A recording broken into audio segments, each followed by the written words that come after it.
It was an ordinary afternoon, or at least it had started that way. I was at work, slogging through endless emails and trying to stay awake through yet another dull meeting, when my phone buzzed. It was a message from Alice, my girlfriend. Alice, your brother is hilarious. I didn't know you had a twin. Why didn't you tell me?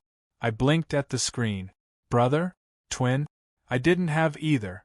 The words didn't make any sense. At first, I thought maybe she was joking, but Alice wasn't the type to joke about things like that. My heart started to race a little as I typed out my reply. Me? What are you talking about? Her response came quickly. Alice, I stopped by your place to surprise you, but you weren't home. Your brother was there, though. He let me in and we talked for a bit. He bought me coffee and walked me to the elevator when I left. Honestly, you guys look exactly alike. I stared at the message, my hands beginning to tremble slightly. I lived alone, no roommates, no brothers, and certainly no twin. And I hadn't told anyone else she'd be coming over.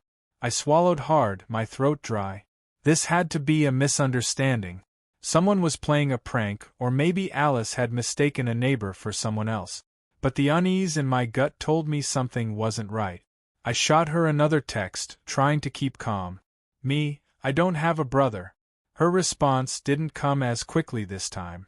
Several minutes passed, and my anxiety grew with each second. Finally, her reply buzzed through. Alice, what do you mean? He said he was your twin. He knew things about you, too, about your childhood, your family.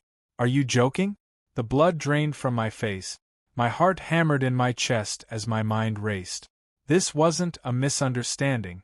Whoever this man was, he wasn't just some random guy. He knew details about my life, things only a close friend or family member would know. But I didn't have a twin. I didn't have any siblings at all. I glanced at the clock. I still had a few hours left on my shift, but there was no way I could focus on work after that message. I grabbed my things and bolted out of the office, ignoring the confused glances from my coworkers.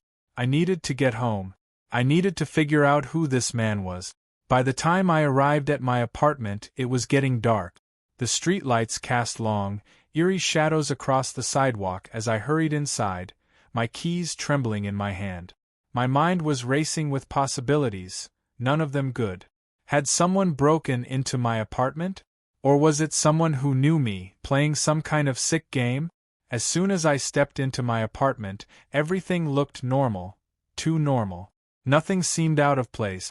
My shoes were by the door, my jacket hung on the coat rack, and the faint smell of the morning's coffee still lingered in the air. But knowing that someone had been here, pretending to be me, made my skin crawl. I checked the living room, the kitchen, the bathroom, everything was in order. There were no signs of forced entry. My windows were closed and locked, my laptop and other valuables untouched. Whoever this person was, they hadn't come to rob me. That much was clear. I stood in the middle of the living room, trying to make sense of it all. My mind replayed Alice's message over and over again. A man, someone who looked like me, had let her in, bought her coffee, and made small talk about my childhood. How could that be possible? I didn't have a twin. I didn't even have any cousins who resembled me. I needed answers, but first, I had to talk to Alice in person. I asked Alice to meet me at her apartment. I didn't want to bring her back to my place, not after what had happened. When I arrived, she greeted me with a confused expression, concern evident in her eyes. "What's going on?" she asked as I stepped inside. "What do you mean you don't have a brother? He looked just like you." I took a deep breath, sitting down on her couch. "I'm serious, Alice. I don't have a brother. I don't know who that was."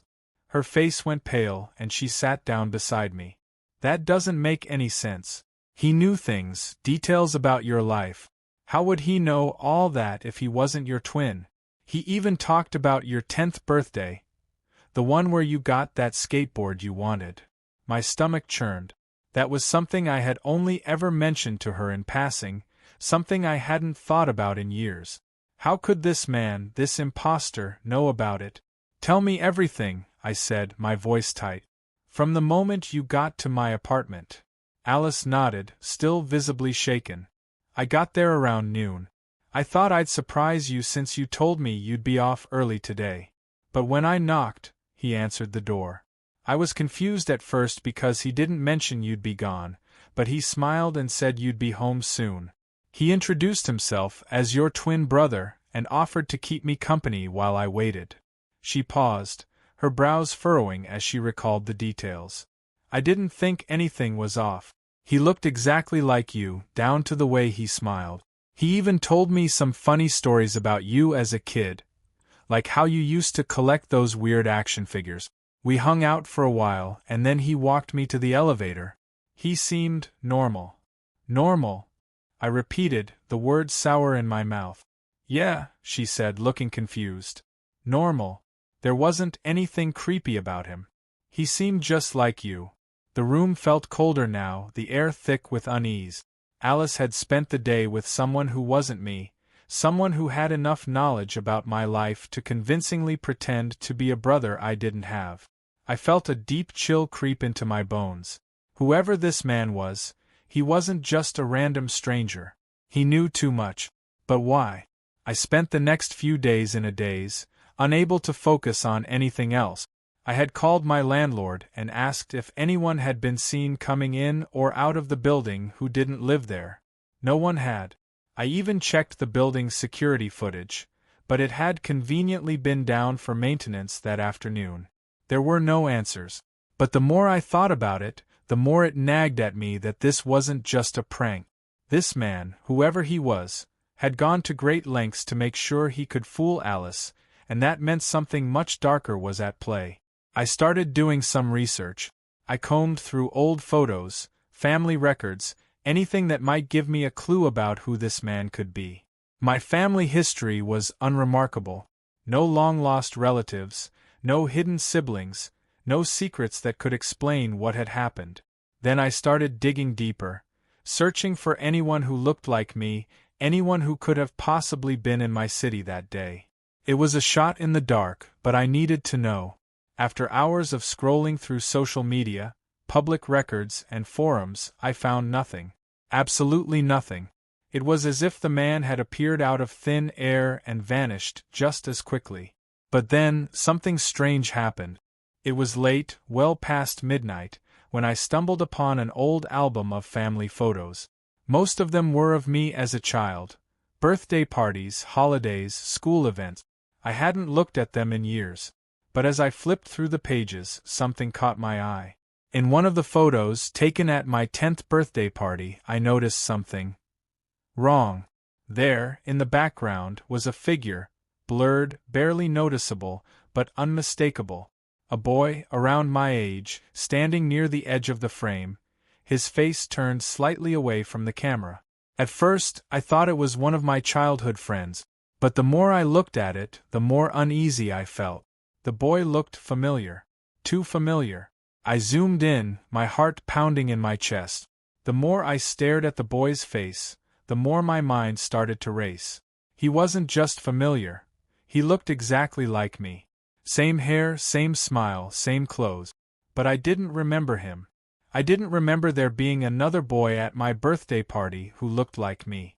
My hands shook as I flipped through more photos, searching for any sign of this boy, this doppelganger. And there he was, again and again. Always in the background, always slightly out of focus.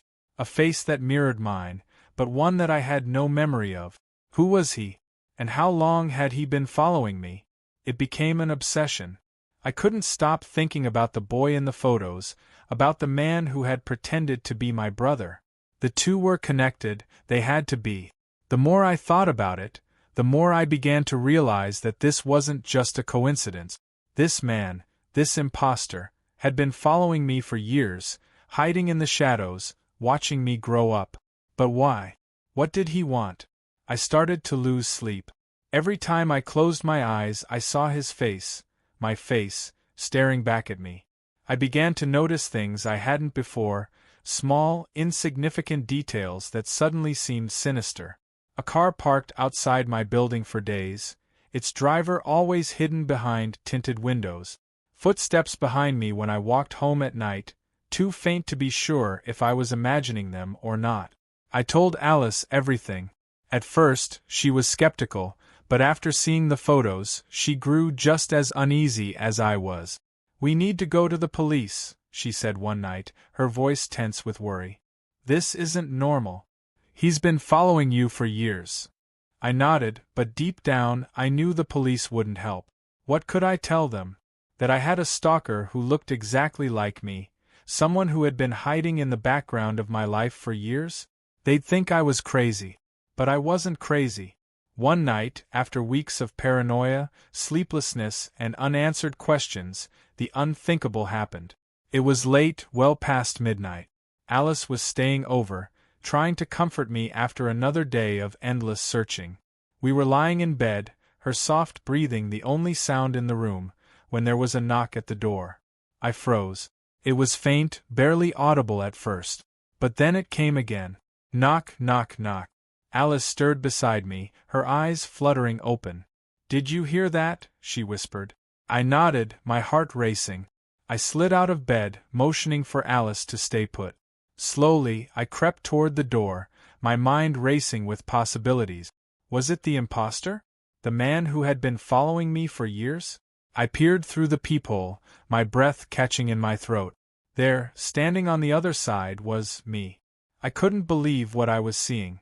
It was like staring into a mirror. The man on the other side of the door looked exactly like me. Same hair, same face, even the same expression of shock as he realized I was watching him through the peephole. For a moment, neither of us moved. We just stood there, staring at each other, frozen in place. Then, slowly, he raised his hand and knocked again. 3 slow, deliberate knock. Knock, knock, knock. My blood ran cold. This was him. This was the man who had been pretending to be my brother, the man who had been following me for years, hiding in the background of my life. And now, he was here, standing on the other side of my door. "Who are you?" I whispered, my voice trembling. The man didn't respond. He just stood there, waiting. I knew I should call the police. I knew I should get Alice and run. But something about the way he stood there, so calm, so certain, made me hesitate. I took a deep breath and unlocked the door. As the door swung open, I braced myself for whatever would come next. But the man, my doppelganger, didn't move. He just stood there, watching me with an eerie calm. "You don't remember me, do you?" he asked, his voice low and steady. I shook my head, my mind spinning. "No, I don't." "Who are you?" The man sighed, his eyes dark with something I couldn't quite place. Sadness? Resignation? "I'm you," he said simply. "Or at least, I'm what's left of you." "What the hell are you talking about?" I demanded, my fear giving way to anger. He looked away for a moment, his gaze distant. "We were separated a long time ago," he said quietly. "Before you even knew what was happening.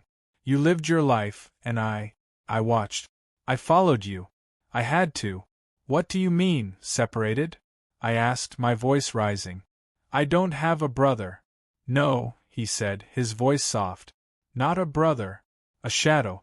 A reflection." I stared at him, my mind struggling to make sense of his words. "I'm the part of you that you left behind," he said, his eyes locking onto mine. "The part of you that you forgot. But I never forgot. I never left." The man stepped closer, his eyes locking onto mine. I wanted to step back, to put some distance between us, but my feet felt rooted to the floor. "I'm not a person," he said, his voice steady, unnervingly calm. "I'm a shadow, a piece of your past, the part of you that you buried, that you didn't want to remember." A chill crept down my spine. "What are you talking about? Do you really not remember?" He tilted his head, his gaze intense. "Do you not remember the day it happened? The day we were split?" I shook my head, trying to understand. "What day? What split?" The man smiled, a sad, haunting smile. "When you were a child. You saw something terrible. Your mind couldn't handle it, so you split. You created me to protect yourself, to carry the burden of those memories." I felt the room spin, my heart pounding in my chest. I searched my mind for any memory of what he was talking about, but all I found was a blank void. You've lived your life free of that burden, the man continued. But I've been here, in the shadows, watching, waiting. And now I've come back because I can't exist without you anymore. We need to be whole again. My breath hitched in my throat. I don't understand. You will, he whispered, stepping even closer. Soon enough. In that moment, everything clicked. The strange memories, the forgotten childhood details, the inexplicable sense of someone always watching. He wasn't just a stalker or an imposter. He was a manifestation of something dark, something that had been lurking in the corners of my mind for years, something that had finally taken form. And now, he wanted to come back. I took a step back, shaking my head. No. I won't let you. But he just smiled, that haunting smile that mirrored mine exactly. You don't have a choice, he said, his voice soft, almost kind. You can't run from yourself forever. That night, I locked myself in my apartment, desperate to escape him, to escape the truth. But no matter how hard I tried, no matter how far I ran, I couldn't outrun the darkness inside me. He was right. You can't run from yourself. Not forever. And as I sat there, staring into the mirror, I realized that I wasn't alone anymore. He was there, staring back at me. And he wasn't going anywhere,